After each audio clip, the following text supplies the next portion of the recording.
Video को start करते हैं। पहले मैं फॉर्म 16 आपको समझा देता हूं, जिससे कि आप एक बार फॉर्म 16 को समझ लेंगे ना, तो आपको आईटीआर फाइलिंग करते वक्त बहुत ही आसानी हो जाएगी। ठीक है, फॉर्म 16 में सबसे पहले आपको ये देखना है कि कौन से टैक्स रिजीम में आपका फॉर्म 16 बनाया गया है। ठीक है, तो यहाँ पे टैक्स ऑप्शन लिखा रहता है न्यू टैक्स रिजीम, मतलब न्यू टैक्स रिजीम में ये फॉर्म 16 बनाया गया है। इसके बाद पीरियड आपको चेक करना है, पीरियड बरोबर है या नहीं। 1 अप्रैल 2023 से 31 मार्च 2024 होना चाहिए। ठीक है, क्योंकि हम असेसमेंट ईयर 2024-25 का आईटीआर फाइल कर रहे हैं, तो ये 3 चीज़ें आपको बहुत अच्छे से देख लेनी है। उसके बाद हमको ये चेक करना है कि तीनों क्वार्टर में जो दिख रहे हैं यहाँ पे 26, मतलब तीनों क्वार्टर में जो टीडीएस दिख रहे हैं वो टीडीएस 26 एएस में दिख रहा है कि नहीं दिख रहे हैं। ठीक है, मतलब जितना टीडीएस बताया गया है उतना टीडीएस 26 एएस में दिख रहा है कि नहीं दिख रहा है, वो आपको चेक कर लेना है। ठीक है, अभी 26 एएस और एआईएस कैसे चेक करते हैं, यहाँ आई बटन पे वीडियो लिंक कर दिया है, अब डेफिनेटली एक बार चेक कर लीजिएगा। बहुत डिटेल में समझाया मैंने कि कैसे चेक करते हैं और कैसे देखते हैं। ठीक है, तो ये सारी डिटेल्स ना आपको 26 एएस में मिल जाएंगे कि कितना टीडीएस आपका कटा हुआ है, और एआईएस में आपको देखने को मिल जाता है कि आपकी कितनी सैलरी है। ठीक है, आई होप इतना आपको क्लियर हो गया होगा। इसके बाद पार्ट बी जो रहता है, इसमें आपकी ग्रॉस सैलरी बताई जाती है। अभी न्यू टैक्स रिजीम में आपको स्टैंडर्ड डिडक्शन अलाउड है, तो आपको स्टैंडर्ड डिडक्शन दे दिया गया है। ठीक है, इसके बाद इसको माइनस कर दिया गया है, और इसके अलावा कोई भी डिडक्शंस यहाँ पे नहीं मिलते हैं, तो बाकी सारी चीज़ें यहाँ पे देखिए 0-0 कर दिया गया। ठीक है, इसके बाद टैक्स कैलकुलेट किया गया है और उसके बेसिस पे आपका टीडीएस पे किया गया है। टीडीएस एक्स्ट्रा पे कर दिया गया रहेगा, तो वो आपका रिफंड यहाँ पे दिखा रहा है कि 7,856 का रिफंड है। ठीक है, बट हम आईटीआर फाइल करते वक्त ये देखेंगे कि अगर हमारे पास कुछ एक्स्ट्रा डिडक्शंस हैं और हमको ओल्ड टैक्स रिजीम में ज़्यादा बेनिफिट है, तो हम ओल्ड टैक्स रिजीम में फाइलिंग कर सकते हैं, कोई दिक्कत नहीं है। यहाँ पे एक इंपॉर्टेंट बात यह है कि अगर आपका टीडीएस न्यू टैक्स रिजीम से कटा है और आप ओल्ड टैक्स रिजीम में फाइलिंग करके रिफंड लेना चाहते हैं, तो आप ले सकते हैं, कोई भी दिक्कत नहीं है। ठीक है, यहाँ पे एक ट्रिक है, आप यहाँ पे देखेंगे 9,35,888 यहाँ पे सैलरी दिख रहा है। ठीक है, लेकिन अगर आप स्क्रॉल डाउन करके एकदम नीचे जाएंगे ना, तो यहाँ पे बाइफर्केशन दिया गया है कि ये जो 9,35,000 है ना, ये करंट ईयर का नहीं है, मतलब 23-24 का सैलरी नहीं है। 23-24 की सैलरी सिर्फ 7,66,000 है। बाकी ये पिछली सैलरियाँ आपको मिली है, पिछले सालों की सैलरी मिली हुई है, जिसको ऐड करके 9,35,000 हो रहा है। ठीक है, तो इसके लिए हमको एक फॉर्म भरना पड़ता है। ठीक है, फॉर्म 10E।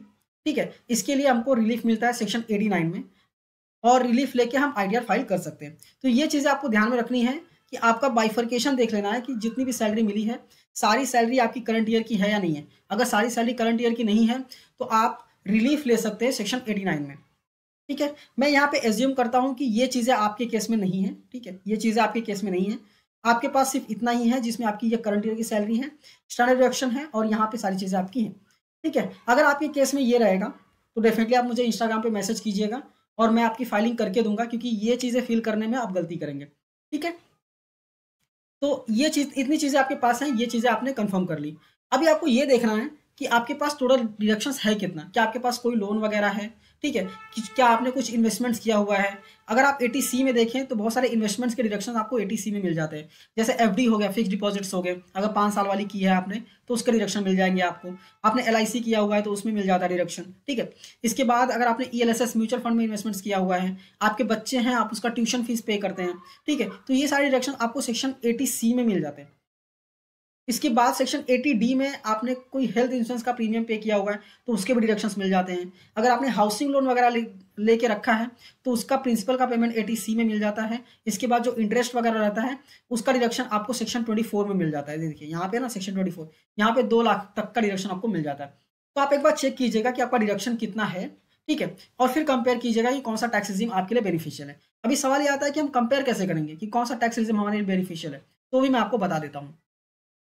वीडियो थोड़ी लंबी हो सकती है, बट आपके लिए इन्फॉर्मेटिव है, तो डेफिनेटली आप पूरा जरूर देखिएगा। ठीक है, अभी वो समझने के लिए ना आपको बेसिकली आना पड़ेगा इनकम टैक्स के पोर्टल पे। ठीक है, ये जो क्विक लिंक है ना, यहाँ पे आप स्क्रॉल डाउन करके नीचे जाएंगे ना, तो यहाँ पे आ जाता है इनकम टैक्स कैलकुलेटर, इस पर आपको क्लिक करना है।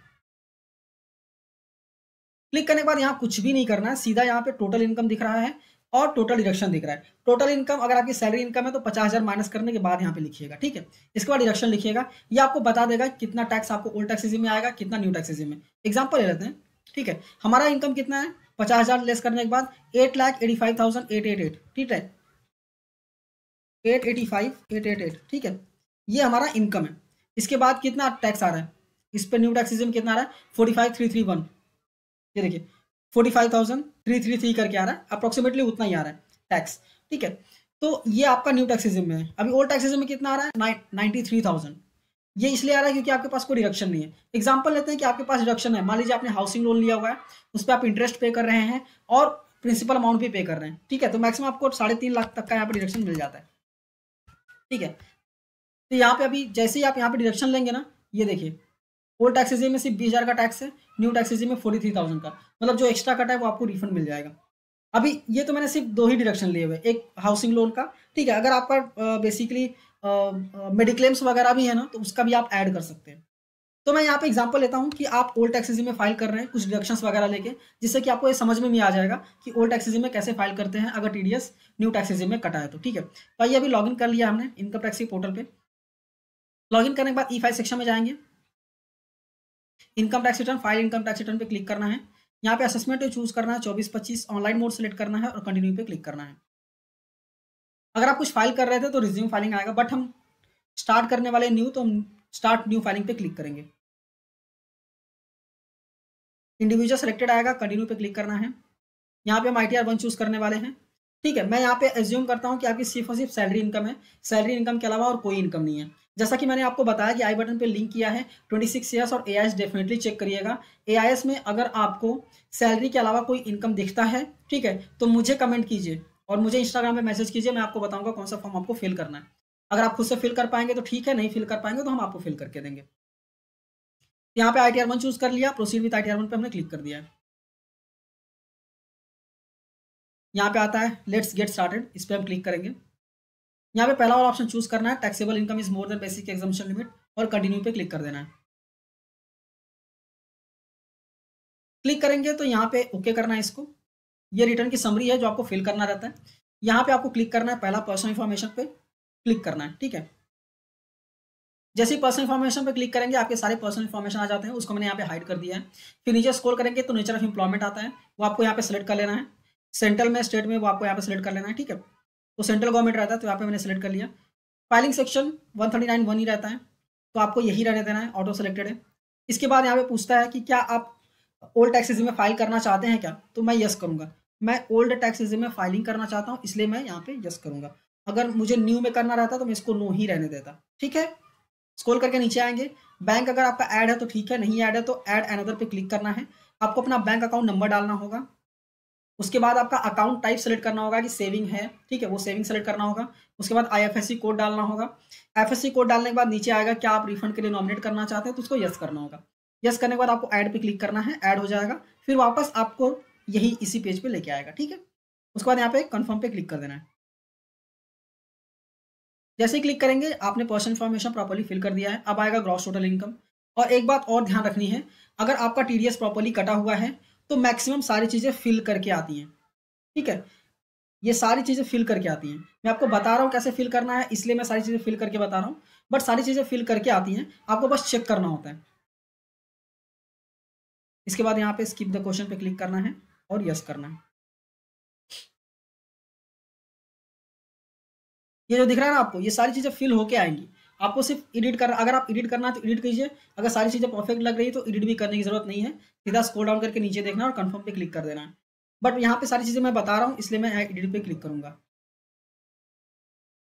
अब यहाँ पे सैलरी इनकम डालनी है जो कि है 935,888, 935,888, ठीक है। इसके अलावा कुछ भी नहीं है, देखिए यहाँ पे कुछ भी नहीं है, तो हम सीधा इस सबको डिलीट करेंगे।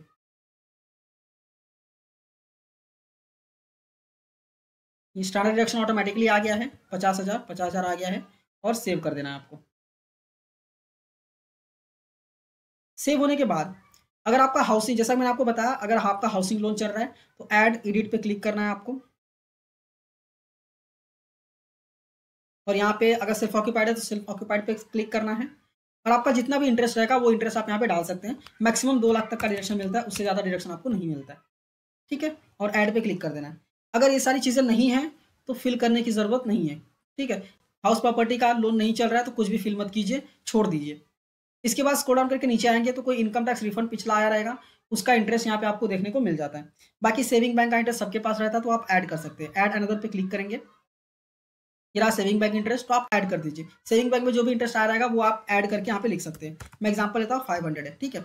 इसके बाद और भी कोई इनकम है तो यहाँ पे ऐड कर सकते हैं, कोई दिक्कत नहीं है। और कुछ भी नहीं इनकम नहीं है तो सीधा कंटिन्यू पे क्लिक करना है। स्क्रॉल करके नीचे आएंगे, हमें सारी चीज़ें फिल कर ली है। यहाँ पे कोई एग्जाम इनकम जनरली नहीं रहता है, तो आप इसको स्किप कर सकते हैं और कंफर्म पे क्लिक करना है। ये थोड़ा लोड लेने में टाइम लेता है, ठीक है, तो कोई दिक्कत नहीं है, आराम से कीजिएगा आप। फिर टोटल डिडक्शंस यहाँ पे आ जाते हैं, तो टोटल डिडक्शन से हम क्लिक करेंगे। अब यहाँ पे डिडक्शंस क्या क्या चीज़ें हैं आपके पास। डोनेशन जनरली नहीं रहता है, तो रहने देना है। स्क्रॉल डाउन करके नीचे आएंगे, ठीक है। सेक्शन 80C, जैसा कि मैंने आपको बताया, उसका डिडक्शन आपको मैक्सिमम 1.5 लाख तक का मिल जाता है, जिसमें हाउसिंग लोन का जो आप प्रिंसिपल पे करते हैं वो आ जाता है, ELSS आ जाता है, LIC आ जाता है, ट्यूशन फीस बच्चों का पे करते हैं वो आ जाता है, ठीक है। सारी चीज़ें मिला के मैक्सिमम 1.5 लाख तक का डिडक्शन आपको मिलता है। फिर सेक्शन 80D में प्रिवेंटिव हेल्थ चेकअप का, अगर आपके पास कोई भी हेल्थ इंश्योरेंस वगैरह नहीं है ना, तो आप प्रिवेंटिव हेल्थ चेकअप का ले सकते हैं, 5,000 तक का रिडक्शन ले सकते हैं, उसके लिए कोई प्रूफ की जरूरत नहीं पड़ती है, ठीक है। सेक्शन 80 DTA भी यहाँ पे फिल करना है, क्योंकि हमने सेविंग बैंक का इंटरेस्ट दिखाया 500 रुपये, तो अप टू 10,000 तक एग्जामेशन हमको सेक्शन 80 DTA में मिल जाता है सेविंग बैंक इंटरेस्ट के लिए, तो 500 का रिडक्शन हम यहाँ पे ले लेंगे, ठीक है। इसके बाद ये सब कुछ भी नहीं है, तो आप इसको अनटिक कर दीजिए, ठीक है। इलेक्ट्रिक व्हीकल अगर आपने परचेज किया है तो उसका इंटरेस्ट का रिडक्शन लेना है, अदरवाइज नहीं लेना है, और कंटिन्यू पे क्लिक कर देना है।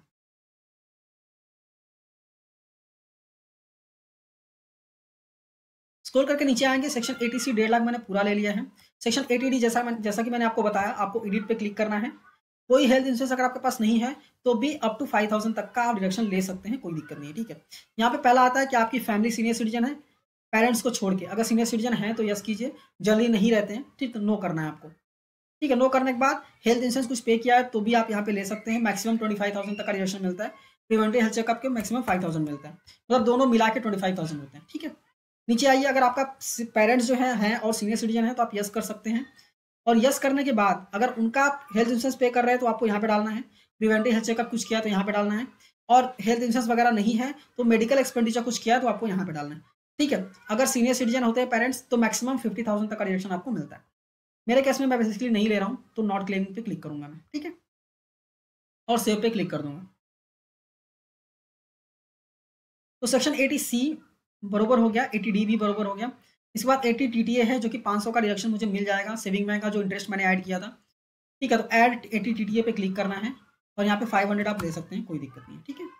यहाँ पे जो वार्निंग आता है उसको आप इग्नोर कर सकते हैं, कोई प्रॉब्लम नहीं है, ऐड पे क्लिक कर देना,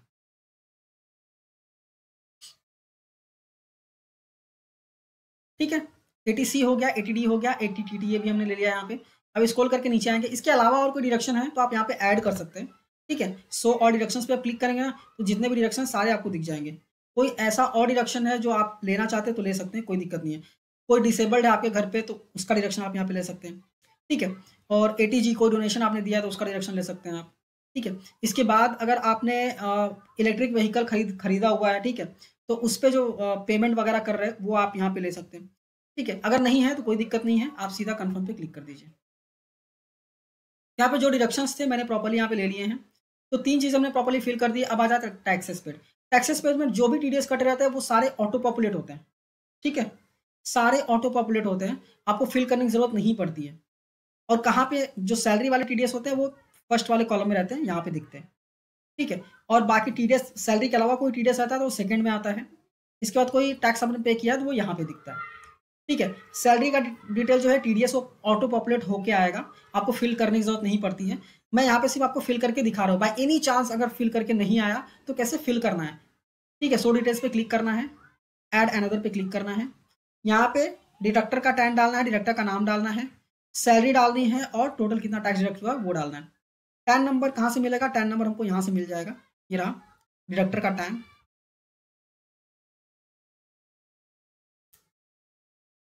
ठीक है। ये डिडक्टर का टैन हो गया, यहाँ पे हमने भर दिया यहाँ पे। फिर यहाँ पे डिडक्टर का नेम डालने के लिए होता है, तो ये एम्प्लॉयर में PAO कोड करके लिखा हुआ है, तो हम इसको डाल देते हैं यहाँ पे। आपके केस में सारी चीज़ें फिल करके आएंगी, कोई दिक्कत नहीं होगी आपके केस में, ठीक है। अभी सवाल ये आता है कि ग्रॉस सैलरी कितनी डालें। ये रहा ग्रॉस सैलरी 935,888, 935,888 ये हमने डाल दिया यहाँ पे। कितना टैक्स डिडक्ट हुआ है, डिडक्ट कितना टैक्स हुआ है, टैक्स डिडक्टेड यहाँ पे दिख जाएगा आपको, जो कि है 53,189, 53,189 हमने डाल दिया प्रॉपरली, और ऐड पे क्लिक कर दिया, ठीक है। जब आप फिल करेंगे ना तो आपको कुछ ऐसा दिखेगा कि ये देखिए ऑलरेडी पॉपुलेटेड आएगा। मैंने आपको यहाँ पे एंटर करके दिखाया, बट ऑटो पॉपुलेट आता है। एनी चांस की अगर टैक्स अमाउंट कम दिख रहा है, ठीक है, तो आप सो डिटेल्स पे क्लिक करेंगे, और यहाँ पे ऐसे कुछ दिखेगा, आपको टिक करके एडिट करना है तो आप एडिट कर सकते हैं। ठीक है, आई होप आपको ये समझ में आ गया होगा। इसके बाद सारी चीज़ें आ गई, हम कन्फर्म पे क्लिक कर देंगे।